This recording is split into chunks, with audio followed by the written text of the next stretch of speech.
Hey there, Facebook. Just clicking the invite button here for a moment. Try and give folks a chance to tune in if they're interested. You know, there's been infighting the whole time. There's been infighting the entire time. So it's not anything new. Just put that out there to begin with. There has been infighting the whole time. It's not like there wasn't infighting before, but right now there's some infighting going on. And people like myself, you know, I don't have anything to gain. I don't have anything to gain by infighting. It just upsets me. You know, it hurts the movement. It's bad for our public image, for people who are outside of the movement. But you know, infighting is created legitimately sometimes because people are total jerks. Like, I'm sure a lot of people out there don't like me, and they would be happy to fight with me regardless of which movement I was in or what I was doing. They would want to fight me. You know, there's legitimate reasons for infighting. However, there's also illegitimate infighting. And the way that works is they will put the federal agents, federal government, or you know, Tiger Swan, or you know, Enbridge. They'll put two of their own operatives inside of a movement. And then they'll have those operatives fight each other, so that there's zero water protectors involved, but there are two false water protectors who are fighting each other. And then they try and draw other water protectors onto each of their sides, so that then the water protectors take sides against each other. And that's in essence what controlled opposition is.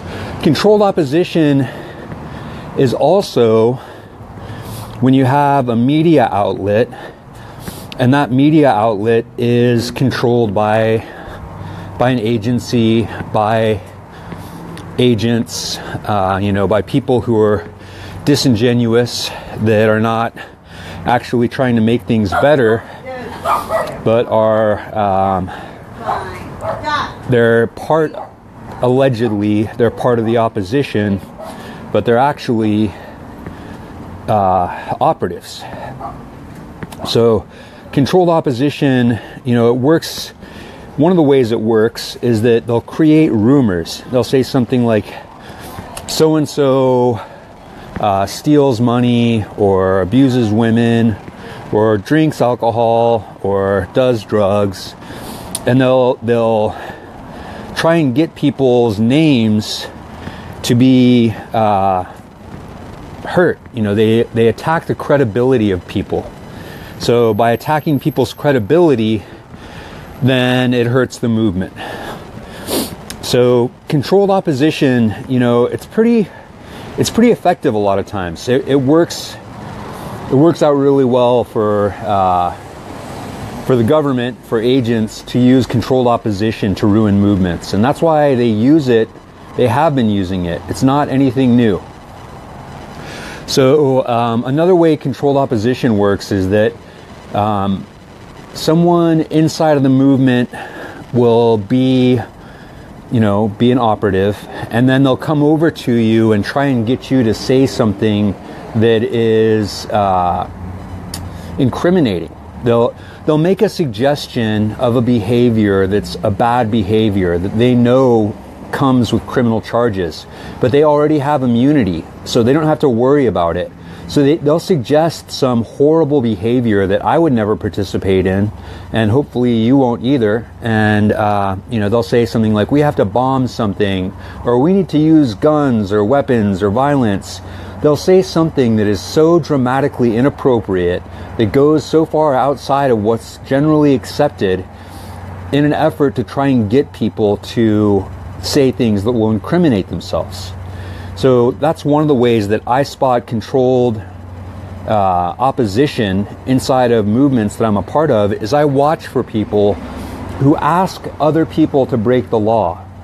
If you have someone come to you and ask you to break the law, there's a high likelihood that that person doesn't have your best interest at heart.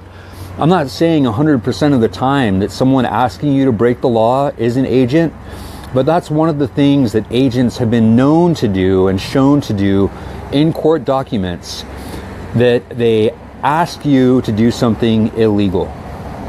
So watch out for people who are advocating for violence, advocating for destruction, advocating for illegal behavior, because a lot of times those people are agents. If they're not agents, then they're working for agents. Another thing, like, this is all just stuff that I've learned from reading. You guys could go out and read and learn this stuff too. Hopefully you do.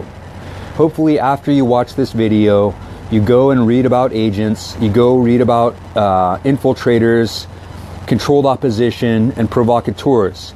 Because this movement right now is rife with agents, provocateurs, and controlled opposition. It's all over the place.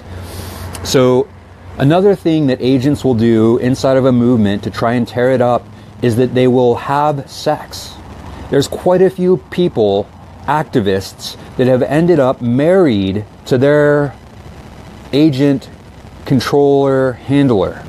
And it's been proven out over and over again. Again, you're going to have to do some research, but there's documents, court documents, showing where activists have married agents thinking that they were marrying another activist when the person they were actually marrying was a infiltrator. So, if somebody's going around in your camp behaving really immorally and sleeping with a lot of people, they go over and sleep with the leader, and then they tell the leader, hey, why don't you dump your significant other and make me your real person? That's one way that's been proven over and over to work, is to use sex to break up movements. And that's no joke. I wish I had all the citations in front of me, but if you read even a little bit about the Black Panthers, you're going to find that agents use sex to break up movements.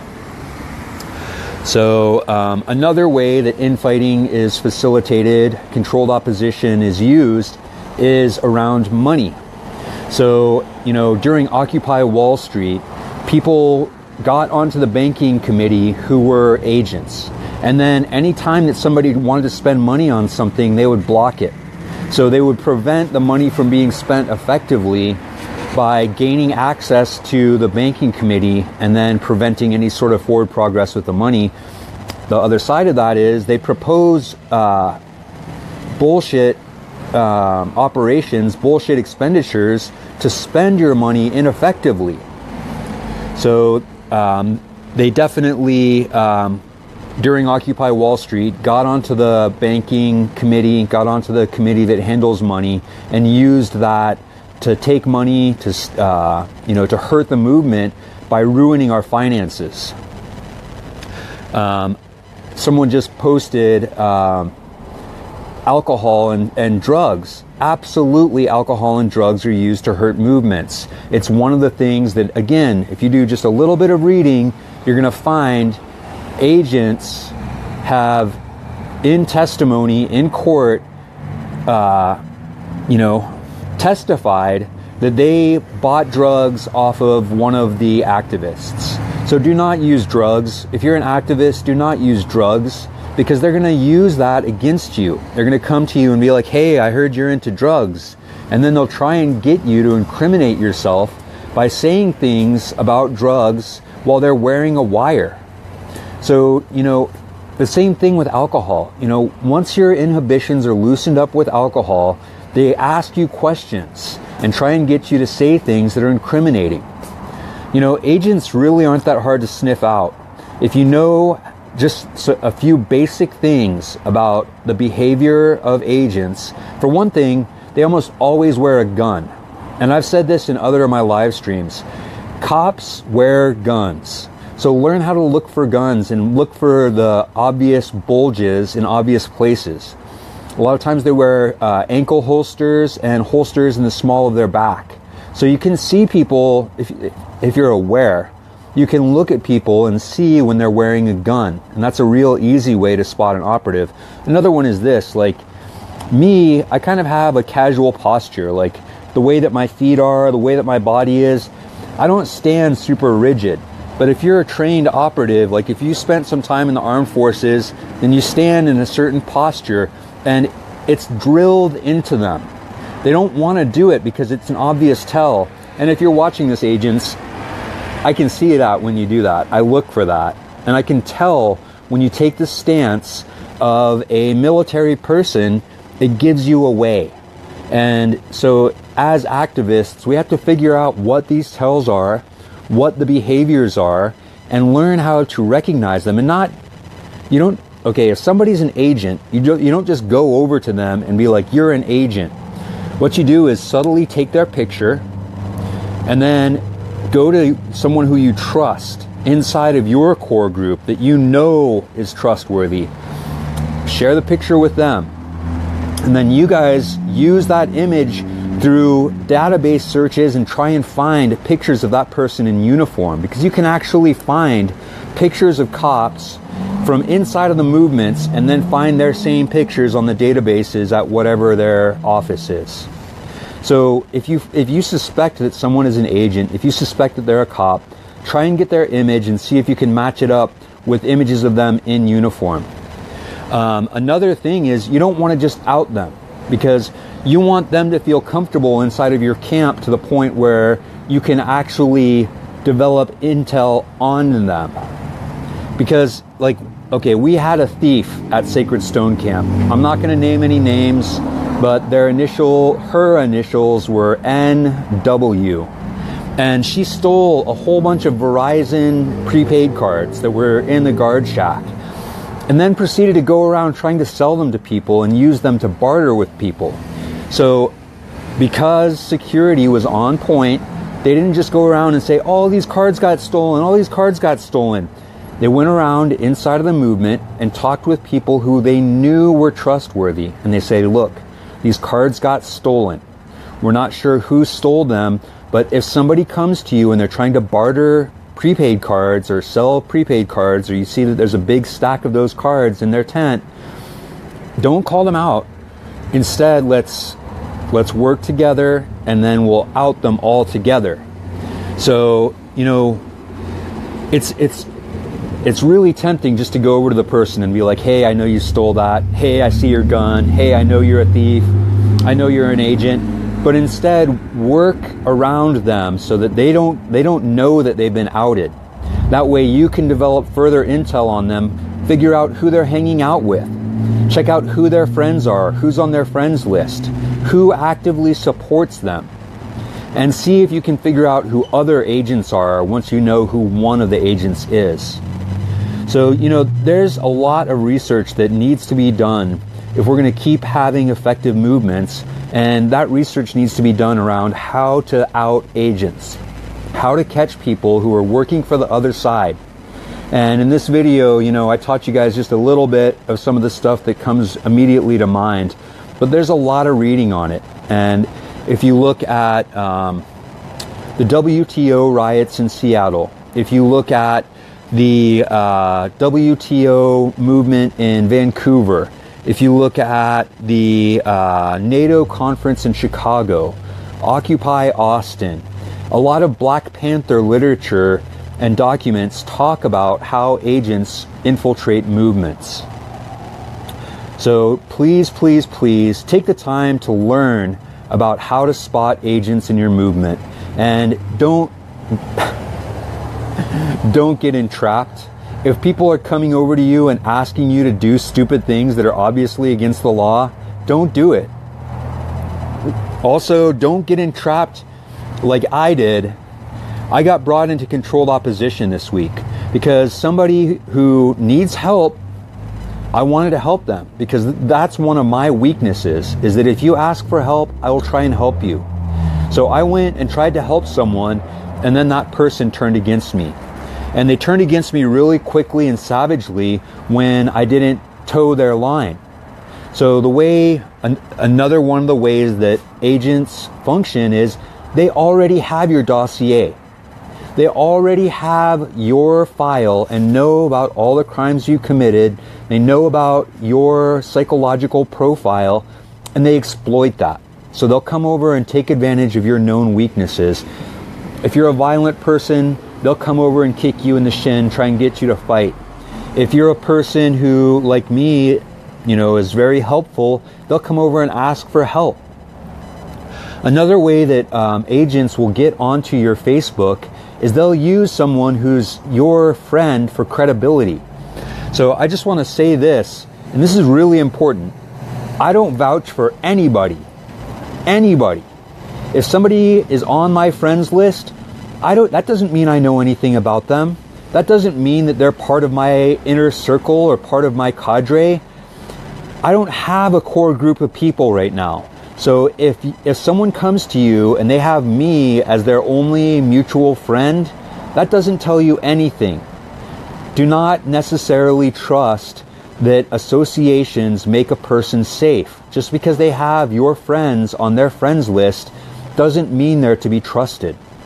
So, if you have questions about someone who I might vouch for or someone who I might think is a good person, talk to me about it. Because I will be able to tell you I don't vouch for that person. But broadly, in general terms, I don't vouch for anybody. So if someone has told you Tawasi will vouch for me, that's not true. I will not vouch for anyone. If you're a camp organizer and someone has said Tawasi will vouch for me, that person is lying. So, I try and keep these things a little bit short, so I'm going to let you guys go. But I just wanted to talk to you a little bit about the opposition and some of the tactics that I know of that they use to infiltrate nonviolent movements and try and hurt nonviolent movements through their actions.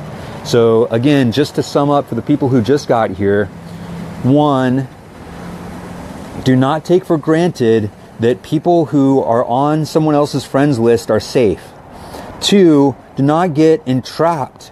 Don't let people suggest things that are illegal to you. If they're illegal, tell that person, no, that's illegal. We don't do that. 3, do not sleep with people inside the movement. Don't sleep with people inside the movement. The agents 100% use sex to fuck over movements. They do that. That's not even a question of whether they do that. It's documented over and over and over again. So, I really appreciate you guys taking the time to tune in. I hope you have a good rest of your day out there, and I will talk with you really soon.